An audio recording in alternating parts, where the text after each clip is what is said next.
આપ જોઈ રહ્યા છો Lakhtar news update channel subscribe કરો, નોટિફિકેશન મેળવવા બેલ આઇકોન દબાવો. ભૈરવપરા વિસ્તારમાંથી ભૈરવપરાના મુખ્ય દરવાજા પાસેથી ભવ્ય શોભાયાત્રાનું આયોજન કરવામાં આવ્યું. રામલલ્લાના પ્રતિકૃતિ રૂપ નાના બાળકોને રામ, લક્ષ્મણ, જાનકી અને હનુમાનજી બનાવી ટ્રેક્ટરમાં બેસાડી તેમની પણ શોભાયાત્રા કાઢવામાં આવી.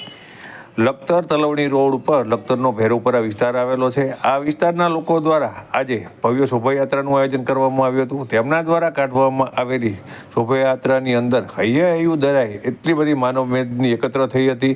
ત્યારે તેમના દ્વારા આજે ખુલ્લી જીપની અંદર ભગવાન રામલલ્લાની શોભાયાત્રાનું આયોજન કરવામાં આવ્યું હતું. ત્યારે મોટી સંખ્યાની અંદર ભૈરવપરાના યુવાનો, યુવતીઓ, આબાલ વૃદ્ધ સૌ શોભાયાત્રામાં જોડાયા હતા અને ખૂબ જ આનંદપૂર્વક તેઓએ ભગવાન શ્રી રામના જયઘોષ બોલાવી અને ગગન ગજાવી મૂક્યું હતું. ત્યારે મોટી સંખ્યાની અંદર આ કાર્યક્રમની અંદર યુવાનો ઉપસ્થિત રહ્યા હતા અને તેમના દ્વારા રામધૂમની રમઝટ પણ બોલાવવામાં આવી હતી અને તેમના દ્વારા લખતર ગામની અંદર શોભાયાત્રાનું આયોજન કરવામાં આવ્યું હતું.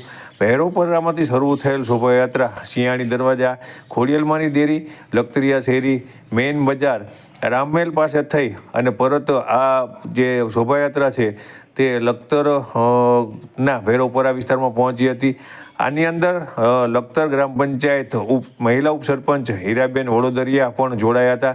તેમની સાથે ભૈરવપરાને કોળી સમાજની મહિલાઓ મોટી સંખ્યામાં જોડાઈ હતી. ત્યારે લોકો ચોકલેટનો પ્રસાદ વહેંચતા પણ નજરે જોવા મળી રહ્યા હતા.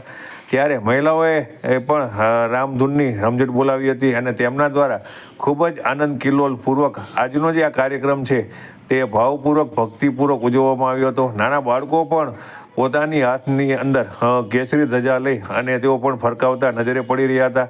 ત્યારે સમગ્ર લખતર, ભૈરવપરા સહિત જ્યાં જ્યાં કોળી સમાજની શોભાયાત્રા ફેરવવામાં આવી ત્યાં કેસરિયા રંગની એક આભા દેખાતી હોય તેવો એક માહોલ સર્જાયો હતો. મહિલાઓ પણ ખૂબ જ આનંદપૂર્વક, ભાવપૂર્વક, ભક્તિપૂર્વક આ શોભાયાત્રામાં જોડાઈ હતી અને તેમના દ્વારા રામધૂનની રમઝટ બોલાવવામાં આવી હતી. મોટી સંખ્યાની અંદર મહિલાઓએ ખૂબ જ આનંદ કિલ્લોલ સાથે સમગ્ર શોભાયાત્રાની અંદર ઉપસ્થિત રહી અને ભાગ લઈ અને ધન્યતા અનુભવી હતી.